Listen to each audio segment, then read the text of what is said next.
नमस्कार, मैं जनाब शिवम गौतम। और आपने एक कहावत सुनी होगी कि जब आप आसमान की तरफ देखकर या सूरज पर थूकने की कोशिश करते हैं तो वो थूक आपके मुंह पर गिरता है और आपका मुंह गंदा हो जाता है। दरअसल यही कुछ हुआ है भारत के कामपंथी वामपंथी पत्रकारों और एक सोशल मीडिया पर व्हाट्सएप यूनिवर्सिटी के तहत तमाम तरीके की अफवाहें उड़ाने वालों के ऊपर, जिन लोगों ने नेताजी सुभाष चंद्र बोस की एक पोर्ट्रेट को राष्ट्रपति भवन में राष्ट्रपति रामनाथ कोविंद द्वारा लगाए जाने पर और उसका अनावरण किए जाने पर सवाल उठाए थे, तमाम तरीके की आपत्तियां जताई थी। जिसमें सबसे बड़ी आपत्ति ये थी कि जो पोर्ट्रेट है वो नेताजी की असली तस्वीर नहीं है, बल्कि एक्टर प्रसेनजीत की पोर्ट्रेट है, जो उन्होंने मूवी में एक रोल निभाया था नेताजी का उनके बायोपिक में, और उसको इन्होंने फोटो के तौर पर लगा दिया है।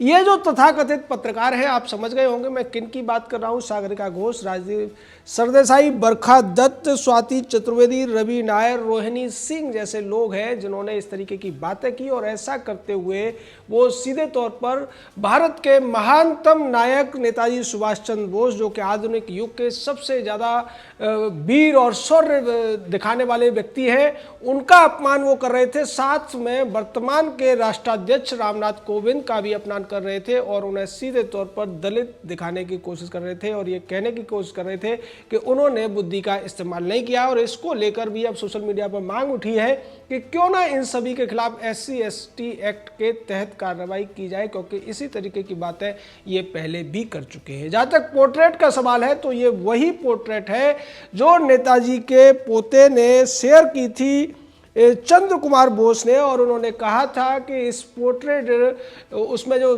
तस्वीर दिख रही है उसी तस्वीर को केवल कलर में लगा दिया गया है राष्ट्रपति भवन में, यानी कि वो ओरिजिनल फोटो है नेताजी सुभाष चंद्र बोस की, सुभाष बाबू की, जिन्होंने इस देश को लड़ने का जज्बा दिया, जिन्होंने इस देश के अंदर जो एक भावना भर दी गई थी कि अंग्रेजों से हाथ जोड़कर, लाठी खाकर, डंडे खाकर, गालियां खाकर आप आज़ादी ले लोगे।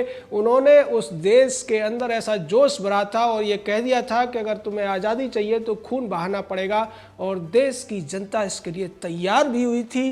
उस जोश को भरने वाले, उस उत्साह का संचार करने वाले महानायक का अपमान करते हुए ये वामपंथी कामपंथी पत्रकार बिल्कुल भी शर्मा नहीं रहे हैं। और इनके पीछे कांग्रेस, सपा जैसी पार्टियां या दूसरी NCP और वामपंथी लगे हुए हैं, ये भी किसी से छुपा हुआ नहीं है। निश्चित तौर पर सवाल उन लोगों के ऊपर भी उठ रहे हैं जिन्होंने 70 सालों तक नेताजी की तस्वीरों को संसद और राष्ट्रपति भवन में नहीं लगने दिया।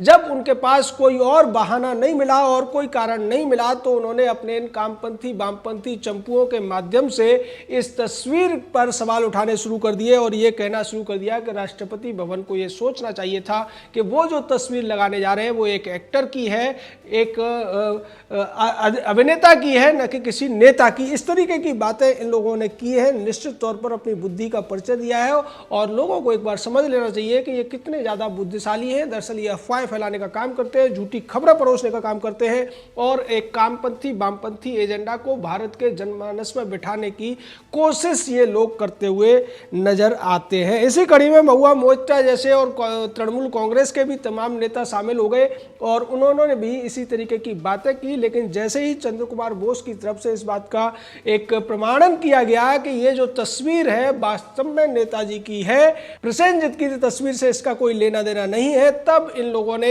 एक एक करके अपने ट्वीट और जो मैसेजेस थे फेसबुक वगैरह पे वो डिलीट करने शुरू किए। लेकिन जैसा कि होता है, एक बार गलत काम करने पर आपका अपराध पूरा हो जाता है और आप दंडित होने के लिए सीधे तौर पर जिम्मेदार होते हैं। आप उसको अगर डिलीट कर लेते हैं, माफ़ी मांग लेते हैं, आप दंड से नहीं बच सकते। आज जनता के सामने ये सब के सब पूरी तरीके से एक्सपोज हो गए। लोग प्रसेनजीत की तस्वीरों को भी सामने ला रहे हैं और ये दिखाने की कोशिश कर रहे हैं कि अगर इन लोगों के अंदर सामान्य बुद्धि भी रही होती तब भी ये इस तरीके की बचकानी बातें नहीं करते, राहुल गांधी जैसी हरकतें नहीं करते। लेकिन क्या कहें, इस देश में नेता हो या पत्रकार, ये सब के सब राहुल गांधी की श्रेणी में आ गए हैं। और राहुल गांधी जिस तरीके से बचकानी बातें करता है उसी तरीके से सागरिका घोष, राजदीप सरदेसाई, बरखा दत्त या स्वाति चतुर्वेदी जैसे तथाकथित पत्रकार, जो कि वास्तव में प्रपंचकार हैं या आप उन्हें पक्षकार भी कह सकते हैं, वो कुछ पार्टियों का एजेंडा आगे बढ़ाते हैं और उस एजेंडा के बहाने वो सीधे तौर पर वर्तमान की जो सरकार है उस पर सवाल उठाने की कोशिश करते हैं।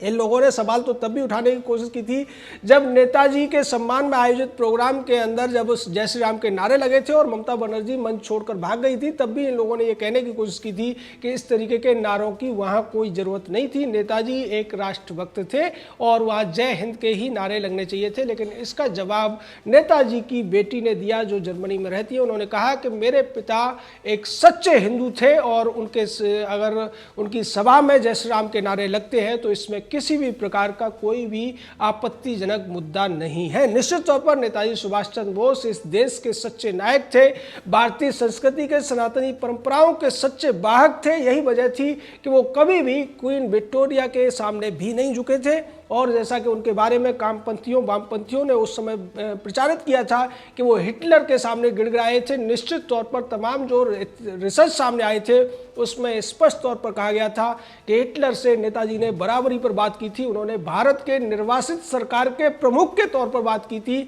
न कि किसी विस्थापित के तौर पर बात की थी। और ये पहली बार था कि भारत के किसी नेता ने इतनी हिम्मत दिखाई थी कि विश्व की जो शक्तियाँ थी उनके सामने अपने आप को भारत का विस्थापित राष्ट्र प्रमुख पेश किया था।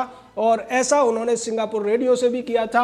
मुसोलिनी से हो या जापान के तोजो से बात करने की बात हो, तब भी वो एक राष्ट्राध्यक्ष के तौर पर ही मिले थे, अस्थायी सरकार के अध्यक्ष के तौर पर मिले थे। निश्चित तौर पर ऐसे महान व्यक्ति के बारे में अगर कोई दुष्प्रचार करता है, गलत अफवाहें फैलाता है, उसका अपराध माफ करने योग्य नहीं है। और इसी वजह से देश का एक बहुत बड़ा वर्ग इस देश के वामपंथियों को नेताजी का अपराधी घोषित करता है और मानता भी है, क्योंकि इन लोगों ने उस समय तमाम तरीके के कार्टून छापने की कोशिश की थी जिसमें नेताजी को अपमानित करते हुए दिखाया गया था और सीधे तौर पर नेताजी पर सवाल उठाए थे कि उन्होंने मुसोलिनी और तोजो जैसे लोगों से मदद क्यों ली, क्योंकि ये जो वामपंथी थे, ये जो कामपंथी थे, जिसमें नेहरू जैसे लोग भी थे, ये सब के सब चाहते थे कि नेताजी की जो योजना है वो देश में लागू न हो, क्योंकि अगर ये योजनाएं लागू हो जाएंगी तो अंग्रेजियत इस देश से हमेशा के लिए समाप्त हो जाएगी। नेताजी ने जिस तरीके से खुले तौर पर लोकतंत्र का एक परिचय दिया था, जब हरिपुरा अधिवेशन में उन्होंने सीधे तौर पर गांधी द्वारा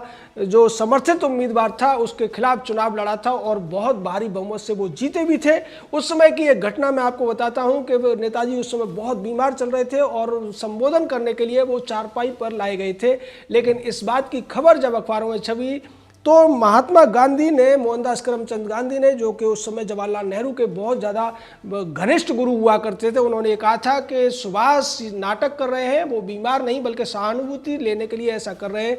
और उस पर रविंद्रनाथ टैगोर ने पत्र लिखकर ने गांधी जी को समझाया था कि आप ऐसे समय पर ऐसी बातें न करें। वास्तव में सुभाष बाबू बीमार हैं और बीमार व्यक्ति की इस तरीके से आप अवहेलना करके निश्चित तौर पर हिंसा कर रहे हैं। आप हिंसा के पुजारी होने का दावा करते हैं। इस तरीके की बाह्यिक हिंसा आपको शोभा नहीं देती है। ये पत्र अभी भी रविंद्रनाथ टैगोर के जो संस्मरण है, उनका जो संग्रहालय है, उसमें है। जहाँ तक सवाल नेताजी का है, नेताजी के पोते ने भी सरकार का धन्यवाद किया कि सरकार ने किस तरीके से जिन नेताजी को अब तक की सरकारों ने भुलाने की कोशिश की थी, खासकर कांग्रेस की सरकारों ने, उनके नाम पर लाल किले में एक संग्रहालय का उद्घाटन किया। रोजी आइलैंड का नाम बदलकर नेताजी आइलैंड रखा और उनको जिस तरीके से नेताजी म्यूजियम और तमाम जो चीज़ें, उनकी जो फाइलें थी, उनको डिक्लासिफाइड किया गया। देश को ये जानने का हक दिया कि नेताजी के साथ वास्तव में उस समय हुआ क्या था। जिन नेताजी को तत्कालीन सरकार ने मृत घोषित कर दिया था, उसके बारे में तमाम जानकारियां वापस आई और यह पता चला कि ताइवान में जो हादसा हुआ था उसमें नेताजी की मृत्यु नहीं हुई थी। नेताजी बाद में काफ़ी समय तक जिंदा रहे थे और उस समय की तत्कालीन जवाहरलाल की सरकार ने नेताजी को प्रिजनर ऑफ वार मान लिया था। इसके भी तमाम पुराने दस्तावेज सामने आए थे। किस तरीके से जवाहरलाल ने ब्रिटिशर्स के साथ में समझौता किया था कि अगर नेताजी किसी भी हालत में कहीं मिलते हैं, पहचाने जाते हैं, तो भारत सरकार उनको प्रिजनर ऑफ वार यानी कि युद्ध का अपराधी करके ब्रिटिशर्स को सौंप देगी।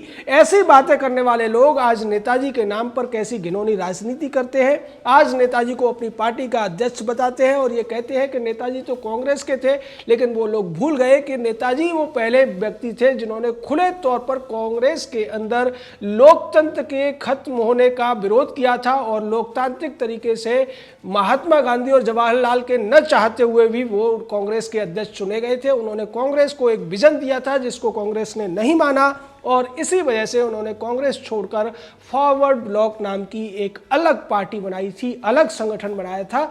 निश्चित तौर पर नेताजी के बारे में जितना कहा जाए उतना कम है, लेकिन जो लोग आज नेताजी पर कीचड़ उछालने की कोशिश कर रहे हैं वो भूल गए कि वो भारतीय जनता पार्टी के किसी नेता पर कीचड़ नहीं उछाल रहे, प्रधानमंत्री नरेंद्र मोदी पर कीचड़ नहीं उछाल रहे, राष्ट्रपति पर कीचड़ नहीं उछाल रहे, बल्कि इस देश के जन जन के नायक के ऊपर कीचड़ उछाल रहे हैं। और ये अपराध भारत की जनता कभी माफ नहीं करेगी।